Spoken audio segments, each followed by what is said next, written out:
Tras días de bombardeos israelíes sobre la franja, la gran pregunta es cómo sería la incursión terrestre de Israel allí, pero también qué implica esto para los rehenes que tiene Hamás y para la población civil en Gaza. So I think this war is going to be bigger, it's going to be longer, and it's going to be even more destructive and deadlier than any of the previous wars between Israel and Hamas. This is going to be urban warfare. This is a three-dimensional war. You have to expect that the enemy is attacking you from above, from below, from the front and from behind. You can't enter with mechanized vehicles. You have to go in by infantry and you have to fight basically for house and house. Israel declaró oficialmente la guerra a Hamás tras el atentado terrorista de la milicia islamista. Desde entonces no ha dejado de bombardear la franja de Gaza. Pero el cautiverio de los rehenes que tomó Hamás en Israel complica mucho la estrategia para lanzar una ofensiva terrestre.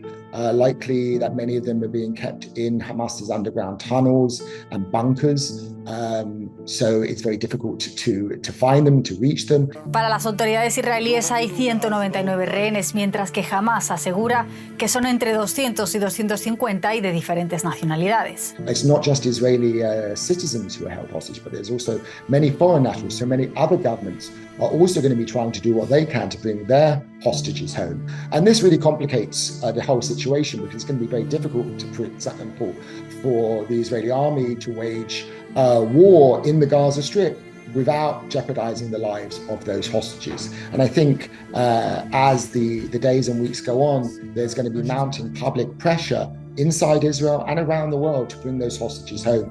Ahora Hamás afirma que planea liberar a rehenes extranjeros si se cumplen sus condiciones. ¿Qué puede hacer entonces Israel para que se liberen los rehenes? Really, the only way to secure the release of those hostages is likely to be through some sort of a negotiated agreement with Hamas, however distasteful that may be. But Hamas is going to demand a very, very high price for releasing those hostages. Basically, Hamas has seized those hostages to serve as bargaining chips in order to secure the release of Palestinian prisoners, especially Hamas prisoners, in Israeli jail. ¿Y qué significa esto para los civiles en Gaza? We know from previous campaigns that Hamas is using civilians as a kind of human shields.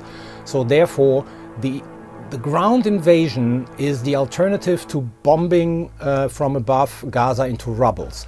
So, which means basically the chances for civilians to survive is much higher than if Israel would rely on a purely air campaign. But definitely we have to expect that also civilians are getting killed in this ground invasion.